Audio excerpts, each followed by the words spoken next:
Well, hello and welcome to PM Express. And those of you who got my WhatsApp blast, I'm sure you are just as eager as I am. But Economic Freedom Index. What at all is the Economic Freedom Index? Well, it says that Ghana ranks 103 out of 159 countries in its latest rankings.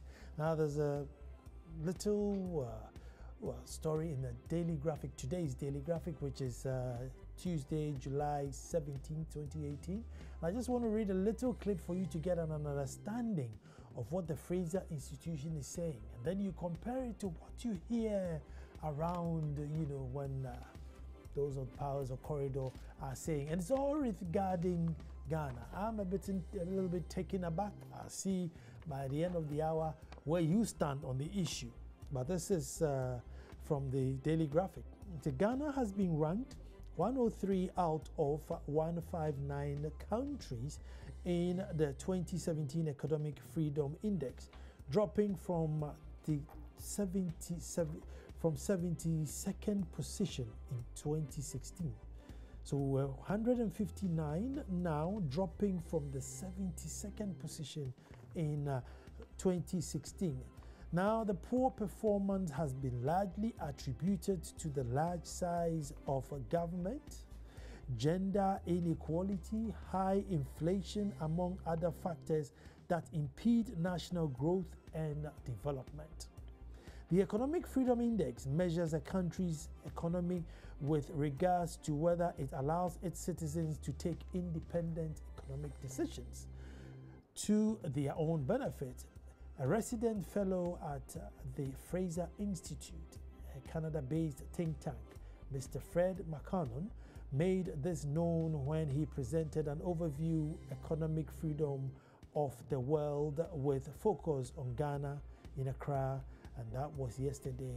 Guess what? He's in house. My name is Nana Ansakwa, the fourth chief of the Little Republic of Akwamu, Edumasa, and at least you know where we're going to find out how it is they gathered the data.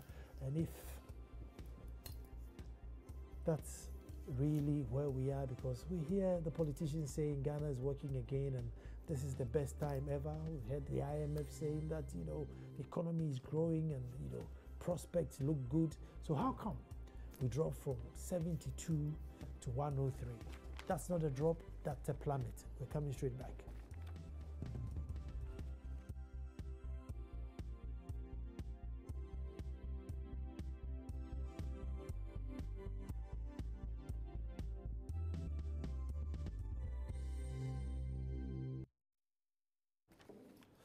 Well, today I think we are blessed. We have two major think tanks in the house, one from Fraser, one from Imani.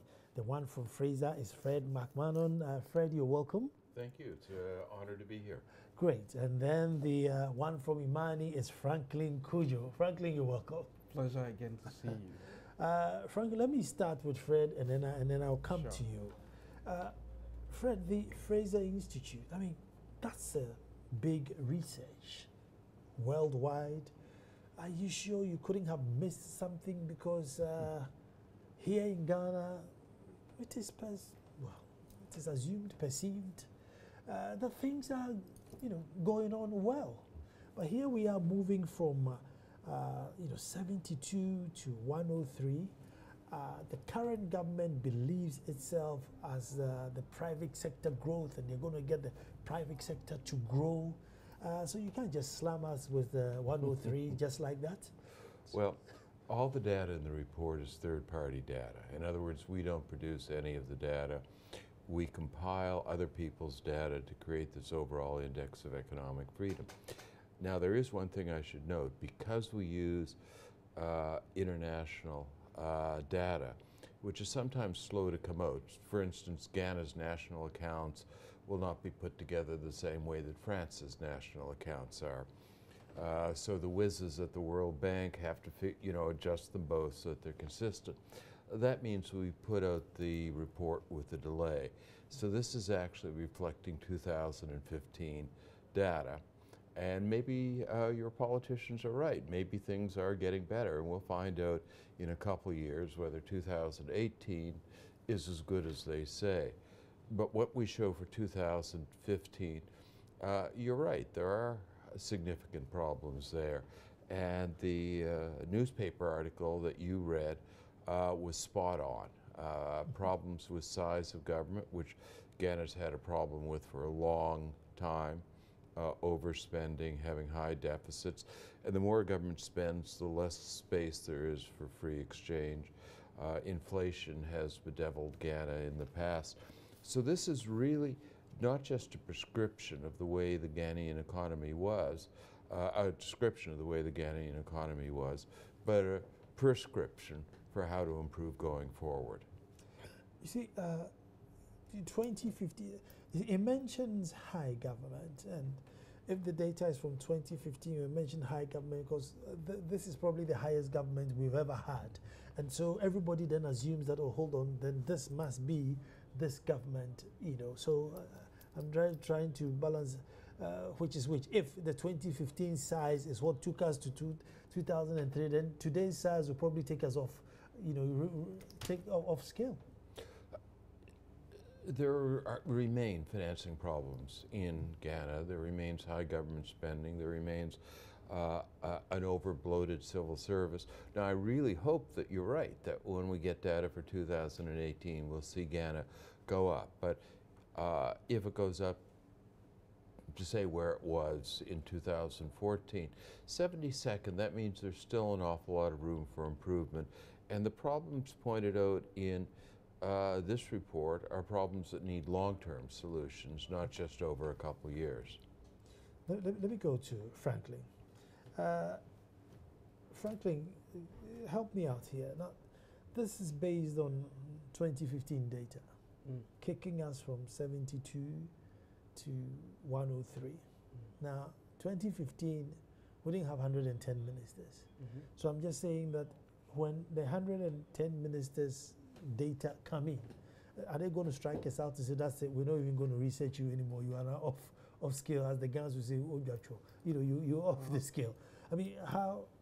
Well, part of the reason for the 2015 surge is also because of, don't forget, the size of government is also a function of the taxation system that we operate. And I think in 2015, we were clearly out of bounds in terms of taxation, which was then fueling this voracious government that we had in 2015.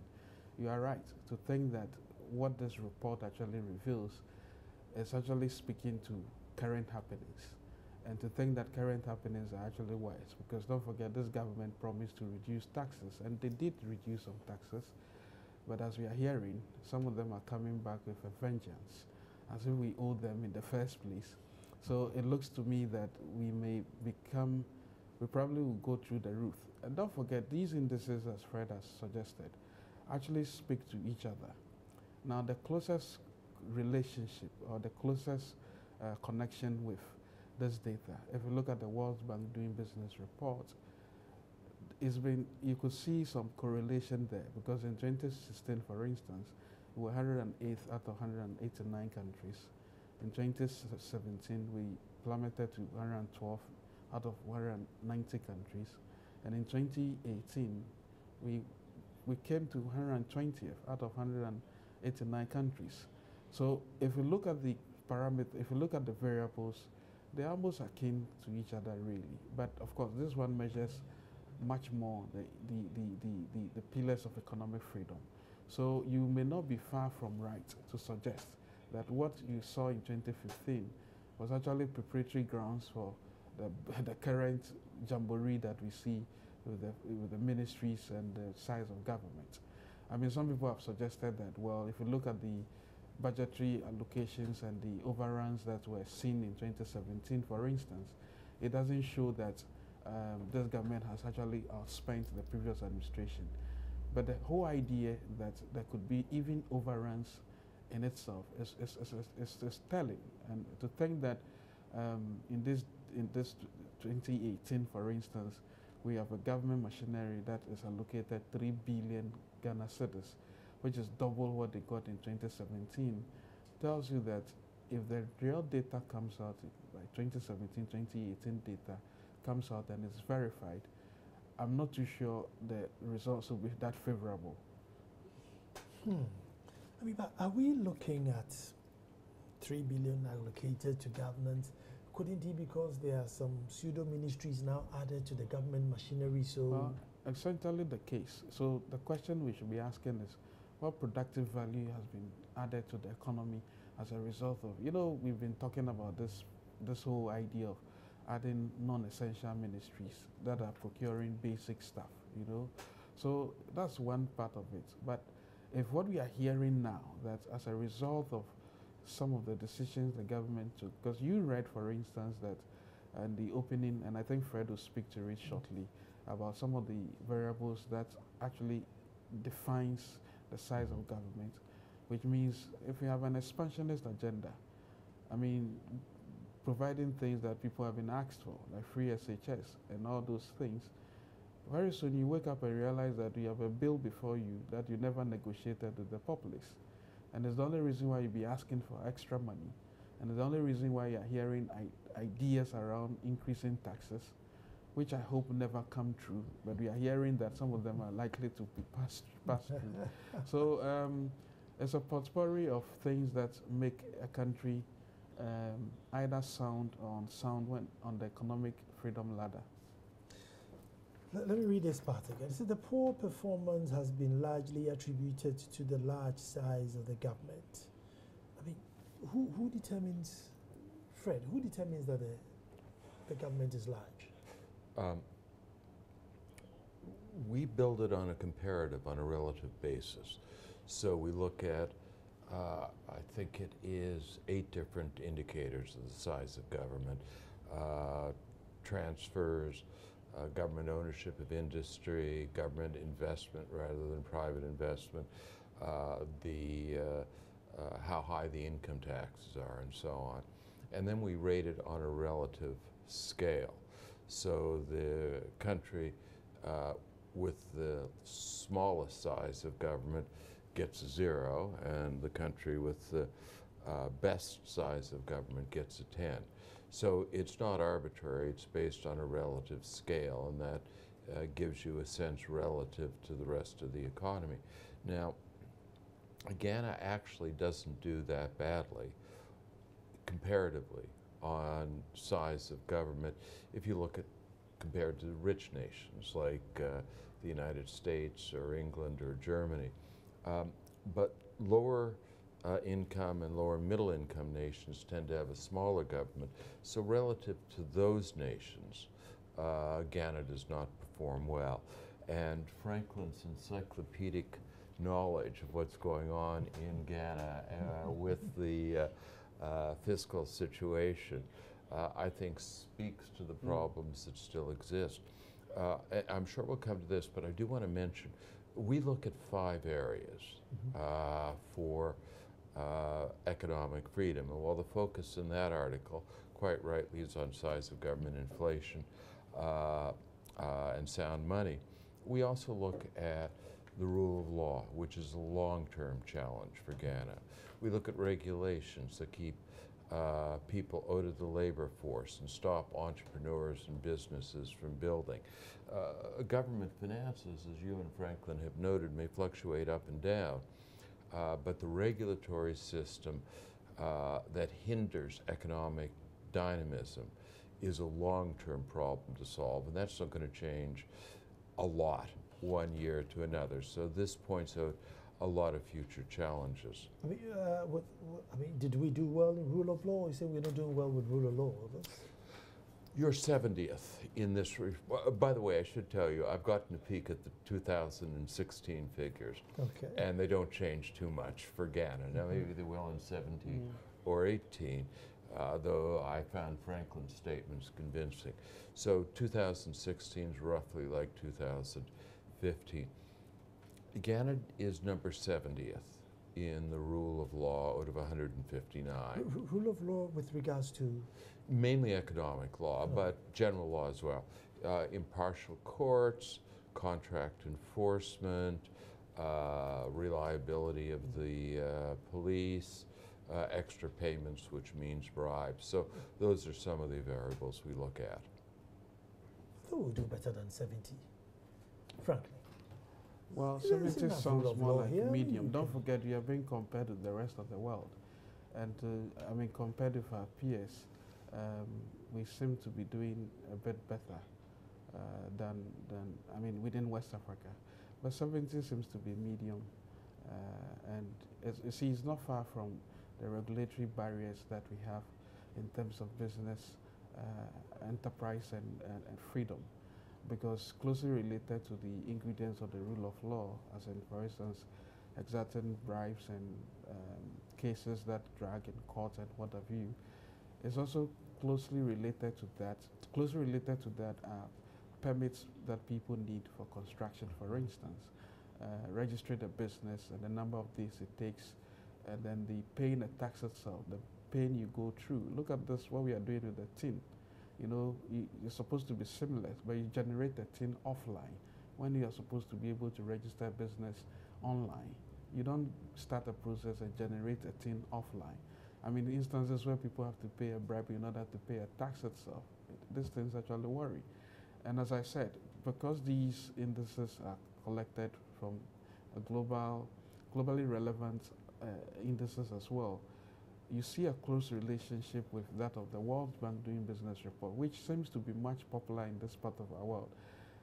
There are three reasons why we are not doing so well on the Doing Business report of the World Bank is as a result of not, I mean, paying a tax, the processes you go through, starting a business, and seeking construction permits. These three are related to regulation, and they are somehow related to the rule of law, which the Freedom Index captures quite well. Registering a business has, relatively been easy now. Well, I mean, to the extent that the numbers show that there are probably over 41,000 registered businesses, which again, comparatively, is over. This country has too many or so many businesses. Maybe it's a good thing. The question is, how often do those businesses go back to renew, and what processes do they go through? You know, we conducted surveys for people to just tell us exactly what processes they go through and how easy it is, right? I mean, we at Imani even brought the Registrar General's Department and the tax authorities to demonstrate to us on a live feed how it is to be seamless in registering a business. And they were stuck at some point. They were stuck because you need to do an electronic payment, you need to go offline, you need a tax identification number, you need to go offline. So the 48 hours is indeed not necessarily true. But yes, so the numbers have increased, but in terms of establishing, as in going back to seek some form of validation of your business, as in paying all those statutory payments itself can give you real headache. So it's a process, yeah. Fred, 1 in 3, what's the implication? That there's lots of room to improve. I notice on the television they're showing various charts. Let me just give you some numbers. The quarter most free nations in the world have an average GDP of per capita, per person, of nearly $40,000 US a year. The least free have an average per capita GDP of around $6,000 a year. The impact of economic freedom on poverty is really, really profound. The average income, purchasing power parity adjusted, the average income of the poorest 10% in the most free nations is about $11,000 US a year. That's several times the average per capita GDP of Ghana. The average income of the poorest 10% in the least free nations is only about $1,000 a year. And these relationships aren't long-term historical. Some of the poorest nations on the planet, poorest places on the planet, have become rich when they increased their economic freedom. Singapore was built on a spit of land that was a swamp, and it's now second freest nation in the world, and one of the highest per capita GDPs. Ireland was the poorest nation in northern Western Europe, and then it moved very powerfully to economic freedom. And now the average per capita GDP in Ireland is, this is per person, is $70,000 US a year. Can you imagine? So the force of economic freedom in lifting a nation up is truly powerful. I just want to quickly reinforce something that Franklin said. 70th or 69th, I think it is, in rule of law, may not sound very good, but as Franklin said, Ghana does very well compared to its peers. There is nothing more important in economic freedom or for building an economy than a fair rule of law that treats rich and poor, powerful and weak equally. And the good news for Ghana is that, well, 69th might not sound great. It actually is very good compared to your peers, and it gives Ghana a real foundation for future growth. I don't know if there are any numbers, but I mean, moving from 72 to 103, does it actually reflect that, look, people have gotten poorer or businesses are struggling? Does it reflect, or just become the numbers? No, over the long term, it very, very strongly reflects that. Over a couple of years, not so much. I mean, you have a business, economic conditions are bad, you can struggle on for 2 or 3 years. So when things turn bad, you don't suddenly shutter up the shop and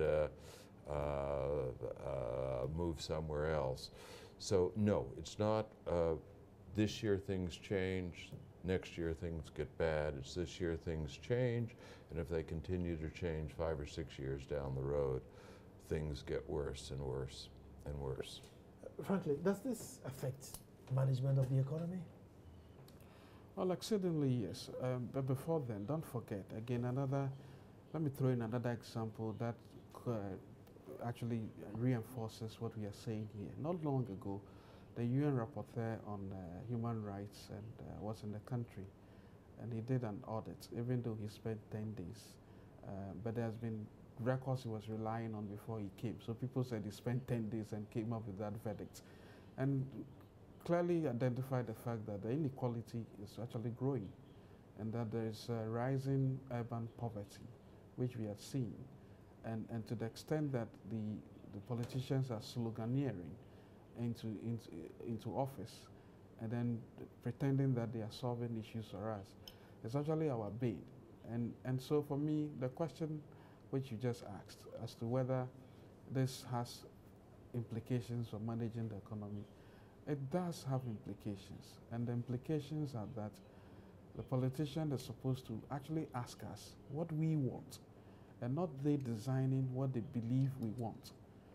Now, I'm bringing it back home. If you realize that the current government in the mid-year budget is actually grappling with the thought that they need to go back to increasing taxes for things that we never asked them for in the first place, it does have implications for economic management. Because now, if we look at a freebie like free SHS, where they're bleeding about 1.2 billion cedis, which they are going to bleed a bit more, there isn't money to prosecute this profligacy. So they need to come back to us and say, would you wish to pay? And if they're not going to ask us nicely, but suggest that they have to do that, that is an imposition, and it has implications for our pockets.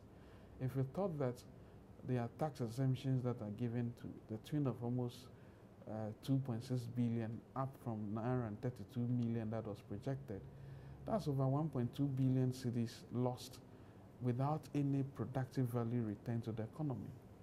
This has an implication. But is that not an unfair statement to make if you're blowing 1.3 billion to give education to a particular sector of the nation, which is important? You probably won't get the result there and then, but there may be doctors one day and come and pay you, or accountants one day and come and pay you, or work for Fraser. No, let it not be said that anybody opposes the acquisition of knowledge. I think that's not what we are saying. Anytime this discussion has come up, Nobody comes at a cost. it does. And the point to be made here is that it is precisely because of the need to educate a lot more people who may fall through the cracks. There's a reason why you need to be a bit prudent with the funds that you have, because you can't have resources in its entirety, right? I mean, look, at some point, 250 million cedis of the ABFA, annual budget funding amount that was allocated to education, about 211 million went straight into education, and now we need more. So the prudent advice was, Nana, you can afford to pay.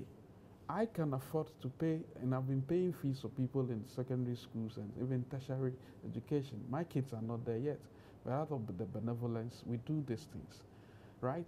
I mean, what is the sense in paying fees for children whose chalk boxes are overflowing with conflicts? And we can identify them. We But can will such a identify thing them. affect the index? Well, because what it means is that you're actually spending so much money, you're expanding the size of government, and you're not getting any value in return. You see, confusing the fact that a lot more people will be educated because you make something free doesn't mean that you couldn't have saved money to invest in, infrastructure, for instance. Look at how students are hanging like lizards and ants in most of these SHS. This is the time where there must be some collaboration with the private sector so that you take off the burden from the state, so that the state doesn't come back and say, give us more money to go and enroll more people. You see, let me explain something to Fred. When education was made free, there was 100,000 children who enrolled the last time because now they could afford schooling. So these, we assume, were kids who may have stayed home because, look, they didn't have money to go to school. So that increases, obviously, the budget size, whatever it is. So in looking at something like that, do you compare any cost benefits? Say, oh, hold on, the budget is going up by $1 billion, but look, there's 100,000 more kids in school, and even those who could have gone to school but are struggling are now a bit freer. Okay, obviously there are a few rich ones in there who shouldn't benefit, but look, it's free for all now. Will a report like this look at something and say, look, because of it being education, the size is grown, but instead of 72, let's go to 70, or I don't know. The report just looks at economic freedom, and that way you can compare it to whether it produces good outcomes or not. In other words, if we put in education, then we can't compare it to education because it's already in the index. There is overall a very powerful relationship between economic freedom and good outcomes in education. So for instance, the literacy rate amongst economically free nations amongst men is almost 100%, amongst women is 97, 96%. When you look at the least free nations, it's down around 70% for men, 65% for women. That's roughly speaking. And here's the magic. With economic freedom, you really grow your economy. You become richer, you could become more prosperous. And that means you can afford more on education. And let me say this, the need for education and other functions of government is the reason government has to be fiscally responsible. If you're spending money on politically oriented things, if you're benefiting your friends and your allies rather than the overall population, then you don't have the money that you need for education. Let me give you just two examples, and Franklin will be able to speak to these in detail. I obviously can't know nearly as much as Franklin does about the gaining specifics, but I'll give you two examples. Tax exemptions. Tax exemptions, and the IMF and the World Bank have long been complaining about this in the Ghanaian economy, tend to go to the rich and the powerful. So you're taking money, you're creating political favors that lowers your ability to fund education. But more than that, you should have the same low tax rate for everyone to propel entrepreneurship. People get to make money. Another example, and I think this was last year, and Franklin will doubtless have the exact numbers, but biometric testing showed that there were 50,000 people who were working for the civil service that didn't work for the civil service. So you have a bloated bureaucracy in civil service, and it's not just fraud.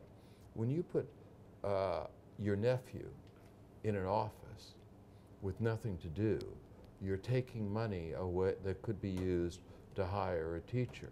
So what you're saying about education is spot on correct, but it actually reinforces the need for a fiscally responsible government that funds things that benefits people, and fiscal responsibility then also spurs growth, so you have more money for education and health care and other good things.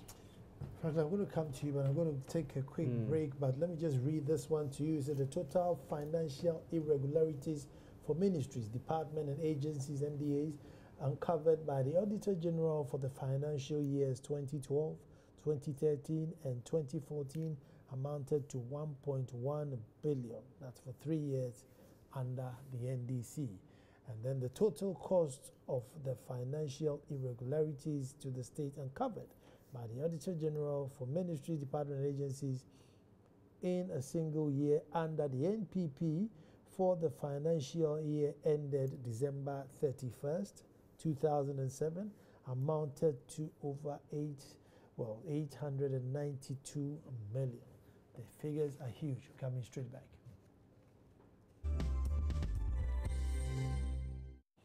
Well, these are some hard facts. In Akan will say agroniform, you know, the play is on the field, man. When you're playing, it's on the field. And these are some of the things, even though we hear that things are going well, but you look, and some of these figures are quite big. Let me read the last paragraph for you. The size of government under the NPP has increased. This is why Imani has always urged that the best way to fight corruption and waste is to start pruning government. We can save money this way instead of increasing taxes. Does tax increase affect economic freedom? Yeah, of course. Look, the optimal size of government is not zero. Government has many, many important things to do.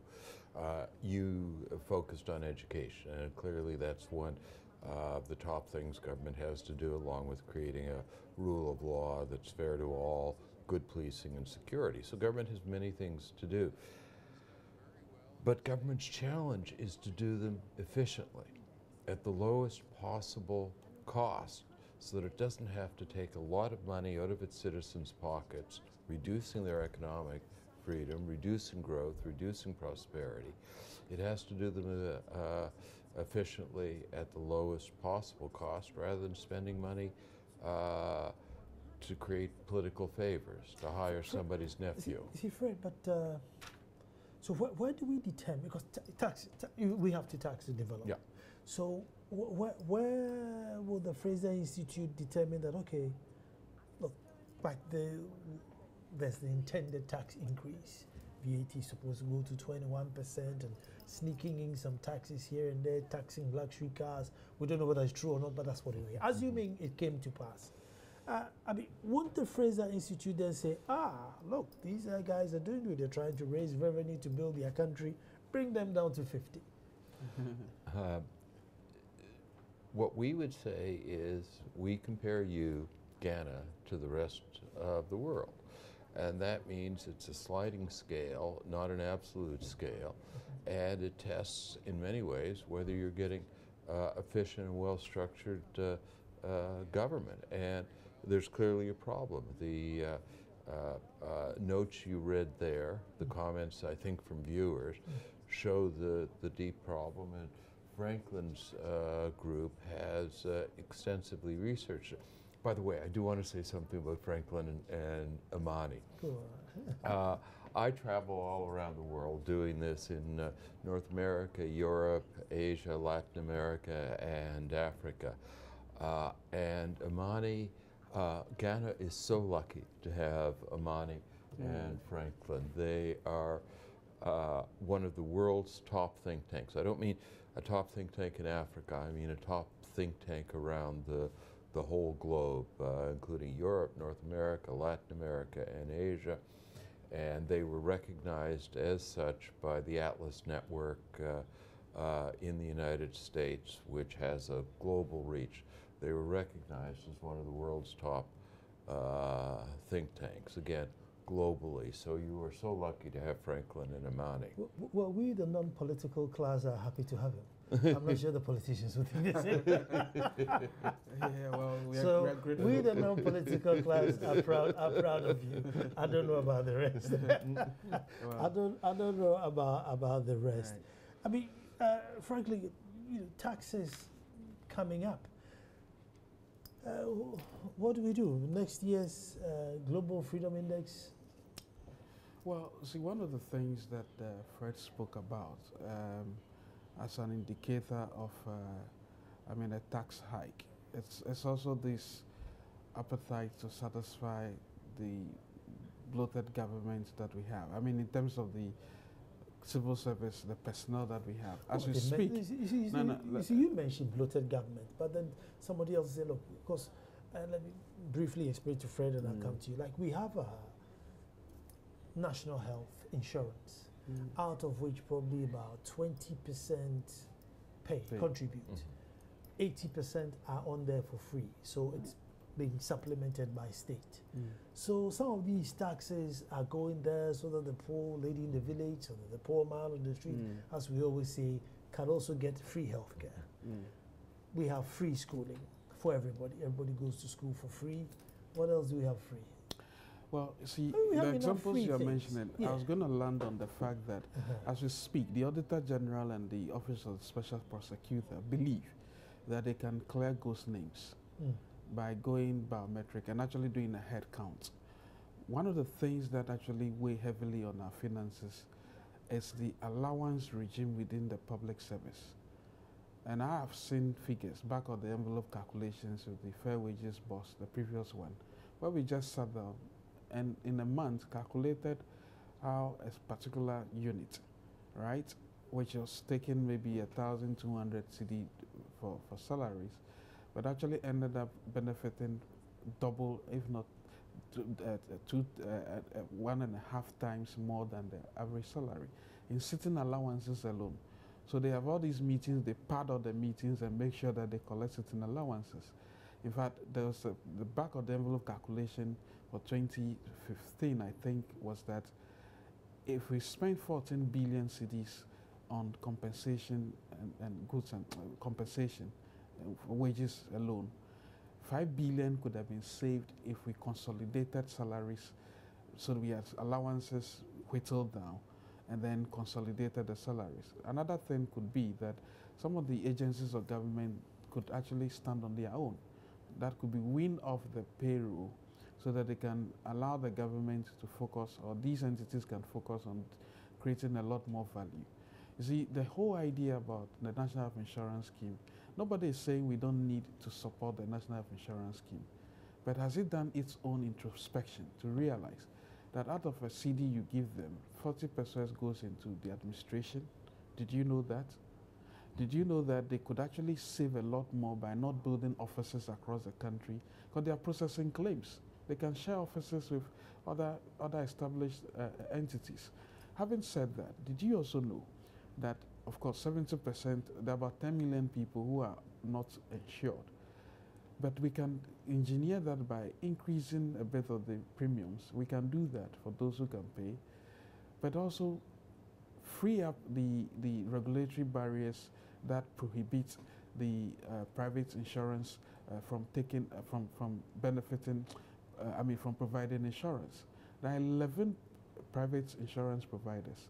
6 of them, I think, are mutual health providers. And you know how much it costs to set up as a mutual health insurance provider, private?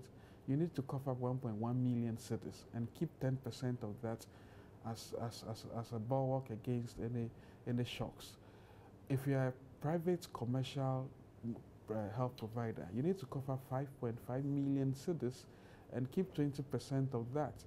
Now, we at Imani pay about 1,200 for health insurance for everybody. That's steep. And it's steep only because the barrier for entry into that market is so high. If we collapse that barrier, we can have a lot more people who can have insurance. And there's micro insurance. People should be encouraged to buy health insurance through the mobile phones rather than trying to tax the joy out of the business by doing Kearney GPG. You need to then look at opportunities where people can get micro insurance and pay for themselves. In any case, if you build an economy properly, people can buy insurance against poverty, healthcare, and all of that. So we cannot just have a one-way track and say, let me tax and then use the tax on your behalf. When especially the decisions and the projects for which these funds are applied for was not signed off by you and I. Did you sign off one village, one dam? No. Did you sign off one district, one factory? Maybe you sign off one free SHS. Maybe it's understandable because it's a social good. But would you want your money to be used that way? No. Well, we can't, Fred, we can't all decide that, well, I want free HS, Fred doesn't want it. In that case, we're going to do a policy where you come and you take this and you take that. It's at any given time. Now, was Rwanda ahead of us? Rwanda's ahead of you, but I just want to add something to what Franklin said and about the argument you're making on government spending. Because government spends on some good things doesn't mean that when it spends on bad things, that's good too. So while I agree with you about education, and Franklin has talked about establishing universal health care and how to appropriately fund that, that does not justify phantom employees whose paychecks are going into some minister or supervisor's office. So you've got to separate the idea that because government spends good on some things, all government spending is good. We all know that's false, and we all know that government can get spending under control. So when you say education's good, that does not justify fiscal bloat. And I think a lot of people simply argue education's good, therefore government spending is good. That's simply not the case. I'd also like to redirect a little bit. I'm not a lawyer, but that's a lawyer's term, I've heard. I'd like to redirect a little bit. The index looks at 42 separate variables that cover everything from rule of law to regulation in the credit market, regulation in the labor market, freedom to trade. So the focus on government, government is one of 5 areas we look at with those 42 variables. So the focus on the size of government alone misses an awful lot of things that are profoundly important for Ghana. So for instance, Ghana is a poor country of roughly 30 million people. If all Ghanaians can do is buy and sell from other Ghanaians, Ghana's always going to be a poor country. You need the, 9 billion people living in the world, including in rich nations, as your customers and your suppliers too, so your businesses can get the best equipment and grow. Ghana gets a low score on freedom to trade. There are barriers, as Franklin was saying, to setting up a business. So I think the focus on government that we've had in this discussion has been very fruitful, particularly when you make the distinction between government spending that's meant to benefit the rich and the powerful and the politically corrected, and government spending that helps everyone, like on education. But you also need to get the full dimensions of economic freedom to liberate the Ghanaian economy to live up to its potential. Why was Rwanda ahead of us? Rwanda, I'd have to actually look at the numbers. Rwanda has established a smaller and efficient government. It's worked very hard on the rule of law. Most importantly, I think it's tackled regulations that inhibit business growth, inhibit employment, inhibit growth. The long-term African country that has had the highest level of economic freedom. I think Rwanda has passed it. But the country that in Africa that's had the highest level of economic freedom for the long term is Botswana. And this is going to shock you. Botswana started out as one of the poorest African nations. Botswana has experienced growth similar to that of Hong Kong, similar to that of Singapore, similar to that of Taiwan. In fact, I believe that in most of that period, Botswana's average growth has outpaced the Asian tigers.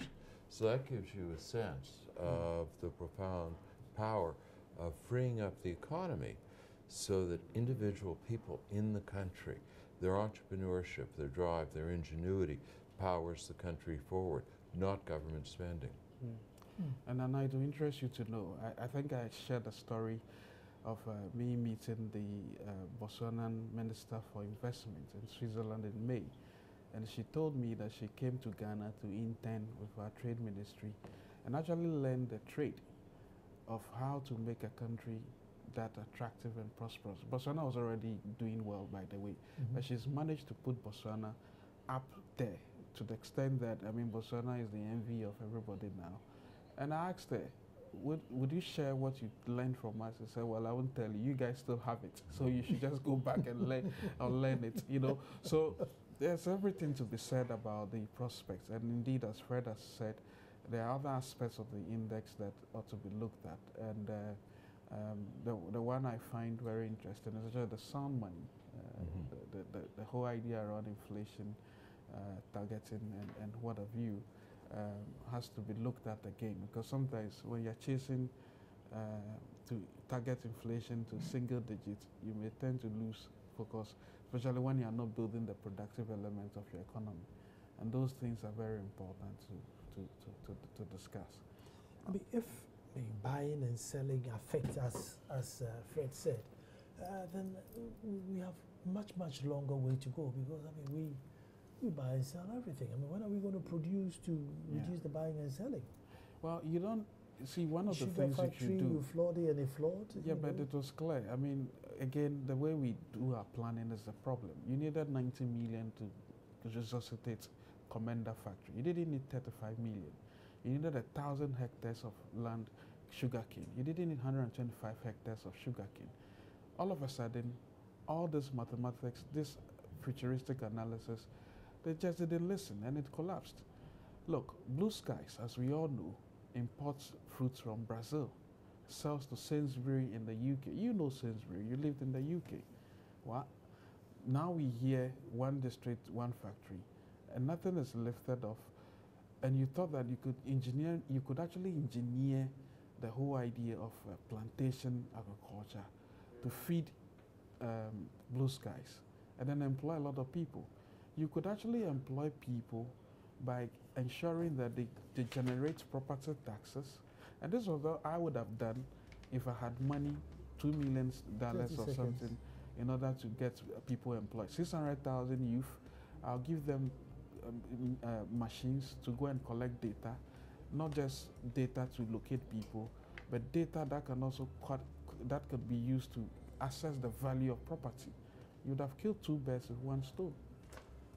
Oh, that was an interesting and insightful conversation. Thank you very much for watching us. I always want to say thank you to Fred McMahon, who's a manager, Economic Freedom World Project. Project, yeah. Yeah. Okay. Thank you, and thank you very much to our proud own son of the land, Franklin, the best there is in the world. For we non-politicians. We'll be back to do this all over again. Thank you very much for watching. Thank you very much to our proud son of the land, Franklin, the best there is in the world. For we non-politicians.